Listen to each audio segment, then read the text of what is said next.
अच्छा, अब आपके पास ये क्या है कि जो हमारे पास फर्स्ट न्यूमेरिकल इसमें मैस हीलियम का गिवन है 6.64 इंटू 10⁻⁻27 kg। टेम्परेचर आपका 15 डिग्री सेंटीग्रेड है। आप इसको चेंज करेंगे केल्विन में, तो 15 + 273 आप करेंगे तो ये बनेगा 288 केल्विन बन जाएगा। वो आपसे क्या डिमांड करता है, वो कहता है टू फाइंड, आप फाइंड आउट कर लें, आपसे पूछता है कि VRMS की वैल्यू को आपने कैलकुलेट करना है। चलें, अब देखिए हमारे पास फार्मूला क्या है। फार्मूला हमारे पास था, जो हमारे पास फार्मूला टेम्परेचर और मैस की टर्म में वो होता है VRMS is equals to √3kT divided by small m। अब इसमें आप वैल्यूज पुट कर दें, सोल्यूशन इसको लिखेंगे बेटा, तो क्या बनेगा, ये बनेगा VRMS इज इक्वल्स टू 3 आपके पास आ गया, और बोल्ट्जमैन कांस्टेंट की वैल्यू क्या होती है, वो होती है 1.38 इंटू 10⁻⁻23 इंटू टेम्परेचर हमारे पास कितना है 288 केल्विन है। इसको डिवाइड कर दें आप किस से, मैथ से। तो मैथ कितना गिवन है मुझे, वो है 6.64 इंटू 10⁻⁻27 kg है। अब ज़ाहिर बात है जब इसको सॉल्व करेंगे आप न्यूमेरिकल से, तो इसका जो आंसर आएगा वो आपका आ जाएगा VRMS is equals to 1.34 into 10⁻³ metre पर सेकेंड। सो ये आपका फर्स्ट न्यूमेरिकल आपका सॉल्व हो जाता है। इंतहाई आसान न्यूमेरिकल इस चैप्टर के, तो फार्मूलाज याद हो तो इजीली आप यहाँ इसको सॉल्व कर सकते हैं। अब आ जाए सेकेंड न्यूमेरिकल के ऊपर। जो हमारा सेकेंड न्यूमेरिकल है वो आपके पास क्या है, वो ये है कि at which temperature will the root mean square velocity of the oxygen molecules becomes equal to the escape velocity. अभी गिवन डाटा है हमारे पास, ठीक है, तो आप गिवन डाटा लिख लें इसके लिए। और गिवन डाटा हमारे पास किसके लिए, प्रॉब्लम नंबर हमारे पास है 2। गिवन डाटा ये होगा कि एस्केप वेलोसिटी और VRMS आपस में बराबर हो गए। मतलब हमें इनडायरेक्टली एस्केप वेलोसिटी की वैल्यू से हमें पता चल गया कि हमारे पास RMS की वैल्यू है विच इज़ 11.2 किलोमीटर पर सेकेंड। यानी मैं अगर इसको RMS लिखूँ, इसको आप मीटर पर सेकेंड में चेंज करें तो ये क्या बनेगा, ये बनेगा 11.2 इंटू 10⁻³ मीटर पर सेकेंड। ठीक हो गया। अब वो कह रहा है कि मैस जो मुझे गिवन कर रहा है वो क्या है, mass of the molecule is 5.3 into 10⁻⁻26। So mass जो मुझे गिवन है वो है 5.3 into 10⁻⁻26 kg। And the Boltzmann constant अगर आपको गिवन है तो वेरी गुड है, लेकिन नहीं गिवन तो आपको वैसे याद होनी चाहिए 1.38 इंटू 10⁻⁻23। ये आपके पास होती है किसकी, बोल्ट्जमैन की वैल्यू जूल पर केल्विन की फॉर्म में। ठीक है, तो ये आपको इस तरह से याद होने चाहिए। चलें, अब हमारे पास क्या है, हमने इसको सॉल्व करना है। सॉल्व कैसे करेंगे, सबसे पहले हमारे पास फार्मूला कौन सा यूज़ होगा। अब देखिए इसमें भी हमें मैथ्स के वन है और VRMS के वन है। हमसे पूछ क्या आ रहा है, कह रहा है कि एट विच टेम्परेचर, तो इसका मतलब टी की वैल्यू आपने कैलकुलेट करनी है। तो बड़ा फार्मूला बेटा वही है, VRMS is equal to √3kT divided by m। चूँकि हमें यहाँ पे क्या चाहिए, टेम्परेचर चाहिए। आप स्क्वेयरिंग बोथ साइड्स करें तो आपके पास क्या बनेगा, ये बनेगा VRMS का स्केयर इज इक्वल्स टू, ये बनेगा 3kT डिवाइडेड बाय m बन जाएगा। अब यहाँ से आपको कैपिटल T चाहिए, आप इसको अरेंज करें, capital T is equals to m उधर मल्टीप्लाई हो जाएगा तो m इंटू VRMS का स्केयर हो जाएगा डिवाइडेड बाय क्या बनेगा आपके पास 3k बन जाएगा। So the temperature will be is equals to, अब मैथ्स की वैल्यू मुझे क्या गिवन है, वो है 5.3 इंटू 10 की पावर -26 और VRMS की वैल्यू कितनी है 11.2 इंटू 10 की पावर 3 का होल स्क्वायर डिवाइडेड बाय आपके पास जो मैथ्स गिवन है वो मुझे गिवन है 5.3 इंटू 10 की पावर -26 kg। अब ज़रा इसको सॉल्व करेंगे तो साथ में आपके यहाँ पे 3 भी मल्टीप्लाई हो रहा है, ठीक है। तो आप इसको सॉल्व करेंगे तो t इज इक्वल्स बनेगा 1.6 इंटू 10 की power 5 kelvin. So this is the right answer. ये आपका सेकेंड न्यूमेरिकल हो जाता है। अब आ जाए थर्ड न्यूमेरिकल के ऊपर। थर्ड न्यूमेरिकल क्या है, the mass of the molecule is, problem number बेटा आपके पास है 3। The mass of the molecule of a gas is, मतलब मास जो आपको गिवन है वो है 6.4 इंटू 10 की power -26 kg। Calculate the root means की speed of the gas molecule and kinetic energy, और टेम्परेचर आपको गिवन कर रहा है यहाँ पे 400 केल्विन। वो आपसे क्या डिमांड करता है, तो फाइंड, आपके पास फाइंड क्या करना है आपने। पहली बात तो ये है कि वो आपसे पूछ रहा है कि आप VRMS की वैल्यू कैलकुलेट कर लें, यानी VRMS की वैल्यू को आपने कैलकुलेट करना है। सेकेंड टाइम पे वो आपसे डिमांड ही कर रहा है, दूसरी चीज़ जो आपसे मांग रहा है वो है बेटे कि आपने काइनेटिक एनर्जी फाइंड आउट करनी है। अब ये देखिए VRMS की वैल्यू, देखिए हमें टेम्परेचर के बने मैथ्स है तो VRMS तो आपका जिस तरह फाइंड होगा जैसे आपने पहले फाइंड आउट किया है ऐसे ही आप फाइंड आउट करेंगे। फार्मूला क्या लगाएंगे यहाँ पे इसके ऊपर आप, वही इस तरह से VRMS is equals to VRMS is equals to √3 kT divided by small m। अब इसमें आप वैल्यूज पुट कर दें, ये क्या बनेगा, ये बनेगा VRMS is equals to √3 into 1.38 into 10 की पावर -23 आ जाएगा। और यहाँ पे टेम्परेचर कितना है 400 केल्विन, डिवाइड कर दें इसको 6.4 इंटू 10 की पावर -27 kg। आप इसको सॉल्व करेंगे जब, तो ये आपका जो आंसर आएगा अंडर रूट की फॉर्म में, ये आपको आएगा कि 258.75 इंटू 10 की पावर 4। आज जब इसका स्क्वायर रूट लेंगे तो ये बनेगा आपका 16.08 इंटू 10 की पावर 2। अब एक डेसिमल को यहाँ शिफ्ट कर दे तो क्या बनेगा 1.6 इंटू 10 की पावर 3 मीटर पर second. So this is the VRMS value. अब ये तो आपके पास VRMS हो गई, लेकिन सेकंड आपसे तो कुछ और भी डिमांड कर रहा है साथ में। वो ये है कि आपसे कह रहा है कि काइनेटिक एनर्जी फाइंड आउट करें। तो काइनेटिक एनर्जी का फार्मूला आपके पास क्या था, kinetic energy will be is equals to what, ये था 3 kT डिवाइडेड बाय 2। So kinetic energy is equals to 3, Boltzmann constant क्या है 1.38 इंटू 10 की पावर -23 इंटू क्या बनेगा 400 डिवाइडेड बाय आपके पास क्या है 2 है। So kinetic energy will be is equals to, जब आप इसको सॉल्व करेंगे तो इसका आंसर पहला आएगा आपके पास कि 828 इंटू 10 की पावर -23 जूल। जब आप डेसिमल को शिफ्ट करेंगे, यानी यहाँ से डेसिमल शिफ्ट किया दो आपने डिजिट, तो बनेगा 8.28 इंटू 10 की पावर -21 जूल आंसर आ जाएगा। सो ये आपके पास आपका थर्ड न्यूमेरिकल सॉल्व हो जाता है इस तरह से। फोर्थ न्यूमेरिकल बड़ा अच्छा न्यूमेरिकल है, बड़ा आप कह सकते हैं कि इम्पोर्टेंट न्यूमेरिकल भी है, उसके लिहाज से आपसे क्वेश्चन पूछे जा सकता है, पास पेपर में भी आया हुआ है। प्रॉब्लम नंबर 4 आपके पास है। इसमें देखो, at which temperature the root means की speed of gas molecules will becomes double. Initial temperature आपके पास गिवन है T1, वो आपको गिवन है 27 डिग्री सेंटीग्रेड। आप इसको चेंज करेंगे तो 27 प्लस 273 ये आपका बन जाएगा 300 केल्विन।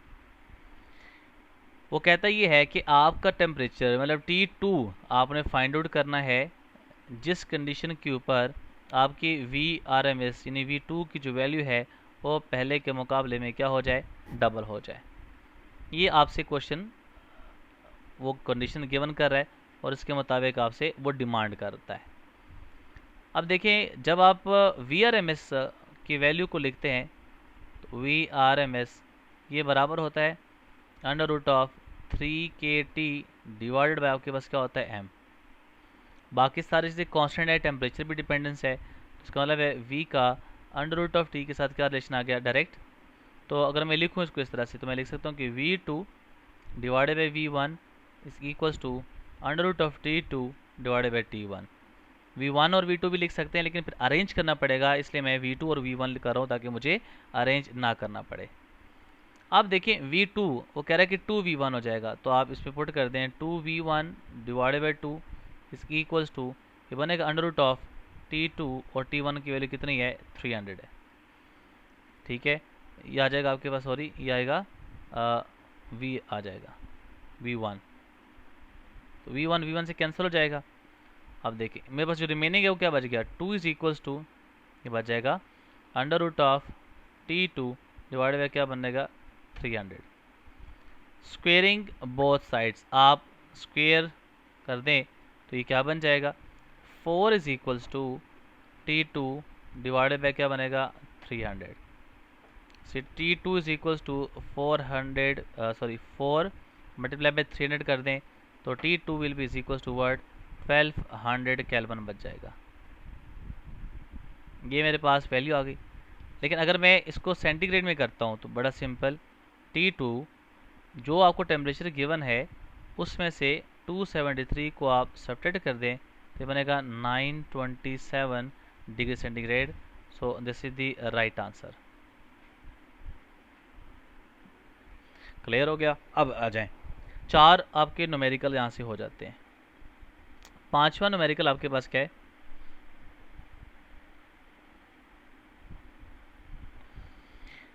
फिफ्थ न्यूमेरिकल आपका क्या है, इसको देखें। नेक्स्ट हमारे पास न्यूमेरिकल है फिफ्थ वाला, चलें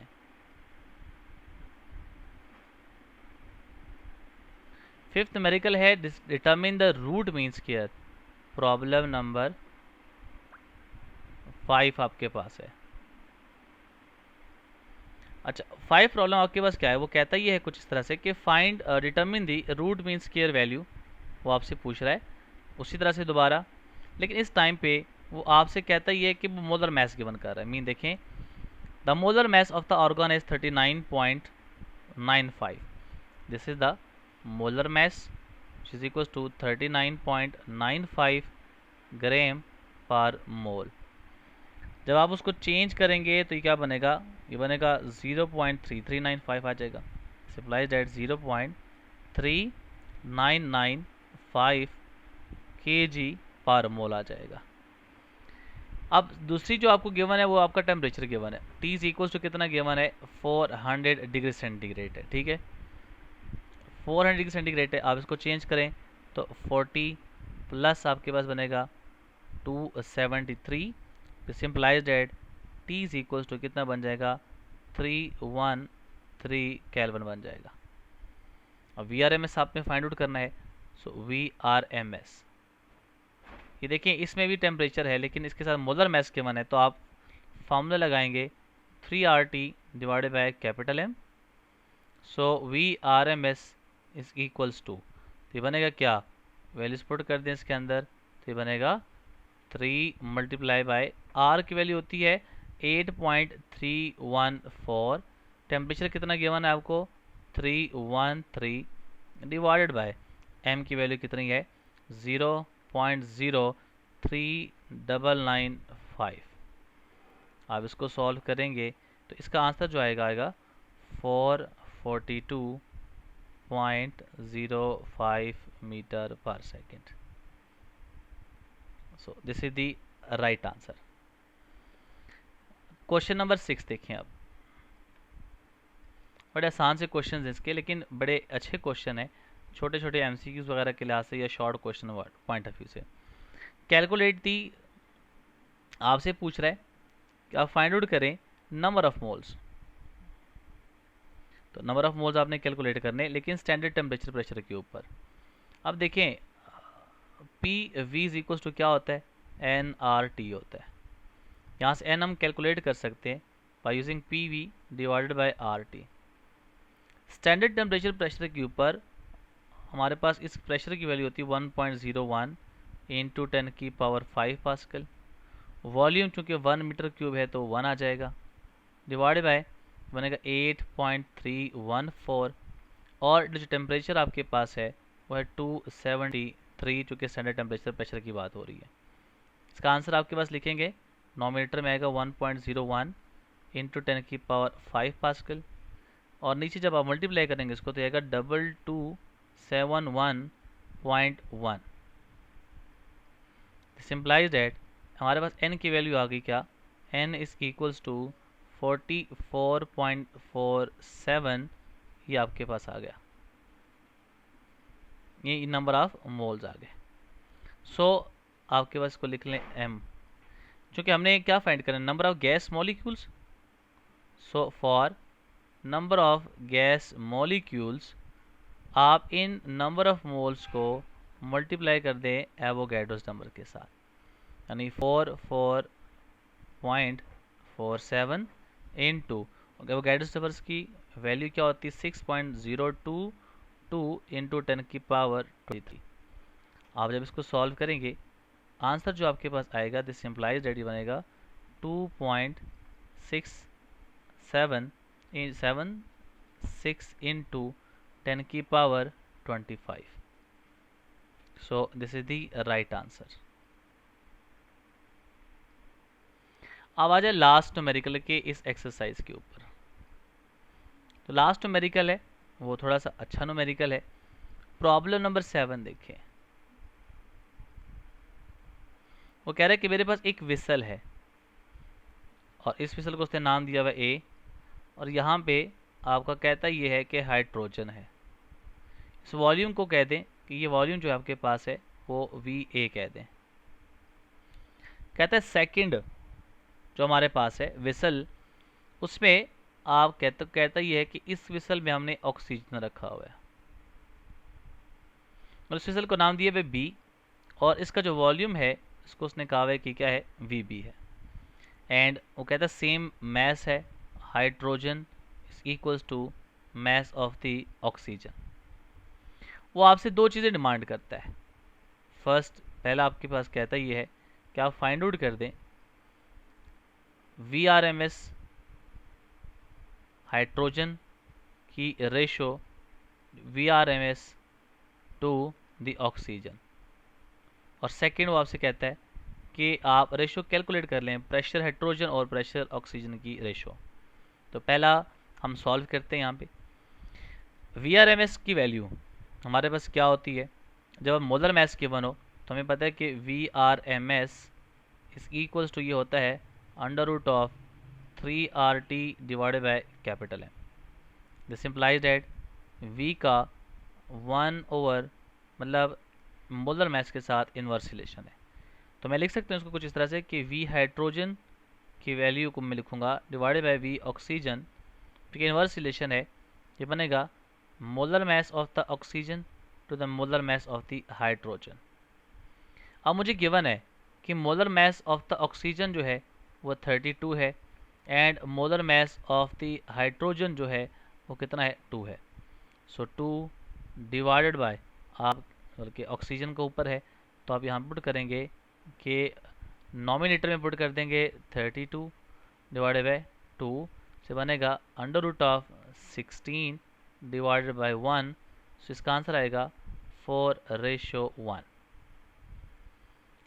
4:1 आंसर हमारे पास किसका आया, ये हमारे पास आंसर आ जाएगा forward, this is the VRMS। Second portion में आपने क्या कैलकुलेट करना था, pressure of hydrogen to the pressure of the oxygen, ये आपने कैलकुलेट करना है। तो देखिए हमें पता है कि जो PV इज इक्वल्स टू होता है वो होता है NRT। So PV is equals to, मैं इसको लिख सकता हूँ कि PV is equals to NRT। अगर मैं P का रिलेशन लिखूँ यहाँ से तो ये बनेगा NRT डिवाइडेड बाई V, क्योंकि V और N में चेंज आएगा। RT तो यहाँ पे कांस्टेंट है, टेम्परेचर सेम है। P इज इक्वल्स टू, मैं लिख सकता हूँ कि N डिवाइडेड बाई V। इसका मतलब है कि मुझे ये भी तो पता है कि N की जो वैल्यू होती है वो होती है mass divided by molar mass. So अगर मैं प्रेशर लिखना चाहता हूँ for the hydrogen is equal to क्या लिखूंगा, मैं लिख सकता हूँ इसको इस तरह से कि M divided by molar mass of the hydrogen into hydrogen किस विसल में है उसको आपने कहा है VA। सिमिलरली मेरे पास अगर मैं इसको लिखूं फॉर द ऑक्सीजन तो मैं ये बात इस तरह से लिख सकता हूँ कि pressure for oxygen is equals to mass of the oxygen divided by molar mass of the oxygen into वो जिस वेसल में है उसका V2 कह दें। अब मुझे बताएं कि अगर मैं PB लिखना चाहता हूँ तो PB में मैं एक चेंज कर सकता हूँ, mess divided by mass of the molar mass of the oxygen into VB। देखिए molar mass of the oxygen मुझे कितना था वो मुझे पता है कि वो 32 है, और विसल B का जो वॉल्यूम है वो विसल A के मुकाबले में क्या है, मतलब डबल है। सो PB इज इक्वल्स टू क्या बन जाएगा, M divided bye 64 into VA। अब ये मेरे पास PB आ गया और ये मेरे पास क्या आया है, P हाइड्रोजन के लिए आया है। उसका कहते हैं प्रेशर ऑफ द हाइड्रोजन और उसका प्रेशर ऑफ द ऑक्सीजन कह दें। अब इसकी रेशियो कैलकुलेट करनी है आपने, तो आप लिख लें pressure of the hydrogen to the pressure of the oxygen. उसकी वैल्यू क्या है, M divided by mass of the hydrogen into vessel A का वॉल्यूम इनटू, तब आप डिवाइड करेंगे जहरी बात है तो मल्टीप्लिकेशन में चेंज कर तो रेसिप्रोकल हो जाएगा, तो ये बनेगा आपके पास क्या बन जाएगा, ये बनेगा 64 VA डिवाइडेड बाय मैस, क्योंकि मैस तो सेम ही कैंसिल, VA से cancel, mess of the hydrogen और मतलब मैस ऑफ द हाइड्रोजन कितना था, वो था 2, ये 2 ये 32 बन जाएगा। So pressure to the hydrogen और pressure of the oxygen is equal to 32:1। This is the answer. ये सारे आपके एक्सरसाइज के क्वेश्चंस थे।